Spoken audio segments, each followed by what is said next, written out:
숙명여자 대학교가 이과를 엄청나게 투자해서 키우고 있다. 숙명여자 대학교가 이과를 엄청나게 투자해서 키우고 있다.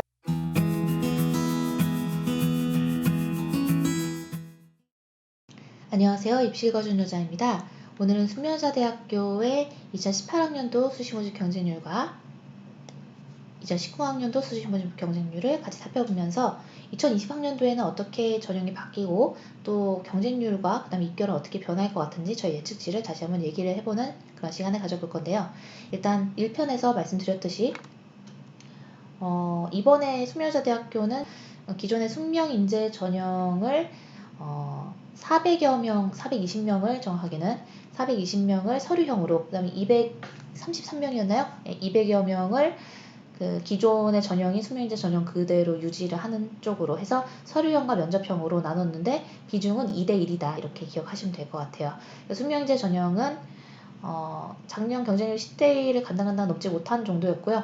논술수사 전형은 26.3인데 제가 이제 2018학년도랑 비교하면서 논술 전형에서 차이가 크다라는 걸 확인했어요. 자 보시죠. 2018학년도에는 논술수사 전형이 20대1을 넘기지 않았어요. 이제 그런 점 때문에 최저라든가 이런 거 좀 조정하면서 조금 더 지원을 하고 싶게끔 만들어서 논술수사 전형의 경쟁률을 입학처가 올릴 수 있게끔 접근했죠. 네, 논술수사 전형의 경쟁률 2019년 버전으로 보고 있습니다. 2019년 버전의 논술수사 전형의 경쟁률을 살펴보면 전체적으로 큰 한 학과에 몰린 인상은 없어요.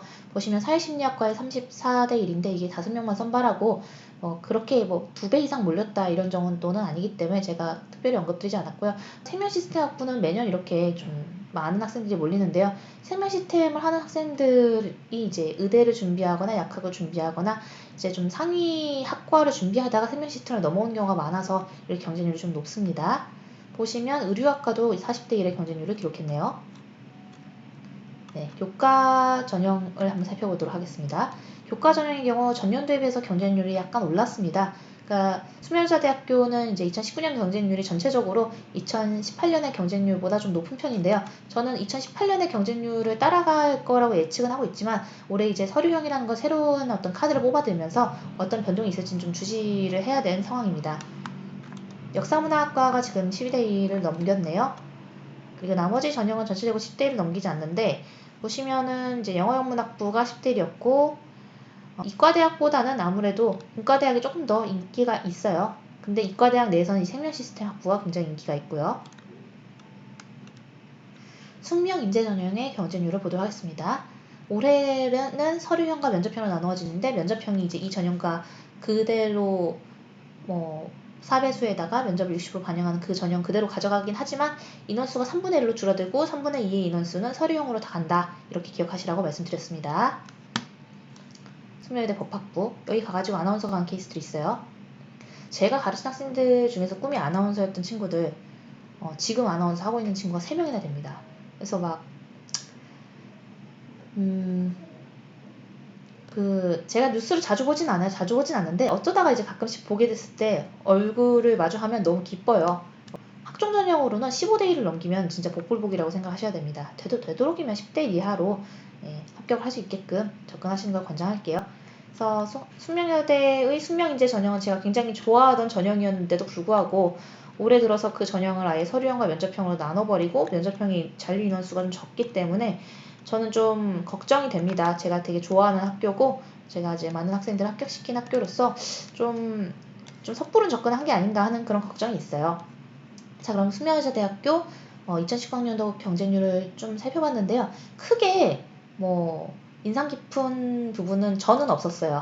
만약 있었다면 제가 분석을 해드렸을 텐데 원래 인기 있는 학과에 인기 있는 대로 몰렸고 그 흐름은 전년도와 2018년도, 2019년도 큰 차이가 없었기 때문에 별도로 언급을 안 했습니다. 그러면 우리 다시 숙명여자대학교 모집 요강으로 돌아가서 우리 서류형부터 다시 한번 볼게요. 앞에서 잘 봤지만 서류형 420명이고요. 그 다음에 전공적 합성과 발전 가능성 위주로 채점이 들어갈 거고요. 면접형의 경우에는 4배수 선발에 60%의 면접 반영 비중이 있다는 거 이것도 전년도와 같기 때문에 이미 제가 외우고 있는 부분입니다. 그리고 아까 서류형은 독특한 게 서류형에 자소서가 들어가지 않았지만 이 면접형의 경우에는 오히려 자소서가 들어가니까 그 부분이 헷갈리지 않도록 암기하시고요. 면접은 10분에서 15분 내외라는데 보통 15분 정도 보더라고요. 그러니까 면접을 굉장히 꼼꼼하게 보고요. 굉장히 압박 면접도 좀 심한 편입니다. 소프트웨어 융합 인재 전형은 19명밖에 안 돼요. 저는 최근에 지금 숙명여대가 소프트웨어에 투자를 많이 하고 있는 이제 그런 걸 아니까 되도록이면은 인원수도 좀 더 늘려서 선발을 하면 더 주목을 받지 않을까 생각이 드는데요. 아직 숙명여대학교가 이과를 엄청나게 투자해서 키우고 있다는 거를 아는 사람이 많이 없더라고요. 그럼 우리가 살펴볼 건 어떤 거냐면 숙명여자대학교가 얼마나 장학금을 잘 주는지 이런 겁니다. 보기 전에 지금 잠깐 요 교과 전형 터치하고 들어가면요. 이 전년도에는 학생부 우수자 전형이었는데 올해는 학생부 교과 전형으로 바뀌었고 그 내포는 동일합니다. 내신 100이고요. 최저가 있고요. 최저는 이제 2개 영역 등급합 4인을 요구하는데 탐구 선택 시에는 한 과목만 반영하기 때문에 맞추기가 훨씬 더 수월하다. 그래서 좀 더 수월한 최저이기 때문에 올해 입결은 작년보다 올라갈 것이다.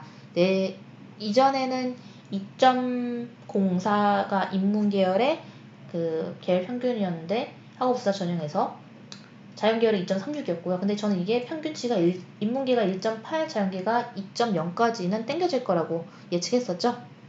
논술수사 전형의 경우 지금 300명을 선발하는데 이제 교과가 40% 반영됐던 전년도와 다르게 올해는 30%로 다 조율이 됐습니다. 수능 최저도 교과 전형과 동일하기 때문에 이제 외우기도 편하고요. 그래서 숙명여대는 제가 막 해석이 안 돼가지고 막 문의받거나 이런 부분들이 거의 없었어요. 아주 간결하게 똑똑 떨어집니다. 장학금 보기 전에 우리 요거 하나 볼까요? 숙명인재의 경우 그러니까 면접이 있는 숙명여대 인재 전형의 경우 제가 최근 한 9년, 10년 통산에도 아마 100% 합격을 했었을 겁니다. 그러니까 면접이 60% 반영이라고 하는데 실제로는 그냥 일단 1차 안에 들어가면 사배수를 하더라도 면접으로 그냥 결판 난다고 봐야 돼요. 그래서 거의 100% 보는 학교의 전형이 좀 사라진 게 저는 너무 슬퍼요. 지금 대교역 공통 양식으로 1, 2, 3번이 있고요. 네. 지금 4번이 폐지된 걸로 보이죠? 네, 4번이 지금 보이지 않습니다. 그러니까 숙명여자대학교는 이번에 4번을 폐지했는데 제 생각에는 이렇게 봐야 될 것 같아요. 전년도에 비해서 자소서의 반영 비중은 떨어질 거다. 전년도에 비해서 서류형이든 면접형이든 생활기록부의 반영 비중은 커질 거다. 전년도에 비해서 내신 입결은 올라갈 거다. 이렇게 정리할 수 있습니다. 네, 장학금이 드디어 나왔네요.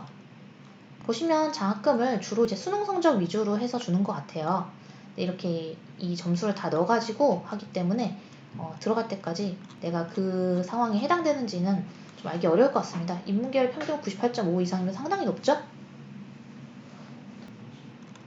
보시면 그렇게 높은 점수라면 4개 학기를 최대 1억 원 이렇게 나오네요. 와, 엄청나죠?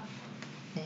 그리고 뭐 이 청송 장학금의 경우에는 8개 학기에 수업료 전액이 되니까요. 또 해외 대학 교환 학생 경비가 2,500이 나온다고 하네요. 네. 여러분 대학 다니면서 돈 법시다. 좀 여러분 1억 벌기가 진짜 힘듭니다. 뭐 1억 이후로는 어떻게 될지 모르겠지만 1억 벌기가 정말 힘들어요. 부모님 돈으로 대학 다니니까 어려운지를 모르는 거예요. 저는 굉장히 꼰대이기 때문에 여러분들이 노력을 해야 된다고 생각하는데 그 노력은 적어도 부모님에게 대학 생활에 있어서는 저는 패를 안 끼쳤으면 좋겠어요. 그래서 벌어서 다닐 수 있으면 제일 좋고 제일이 아니죠. 제일 좋은 것은 장학금을 받고 다니는 겁니다. 그러면 다음 동영상에서 만나면 되겠네요. 다음 동영상에서 만나요. 안녕.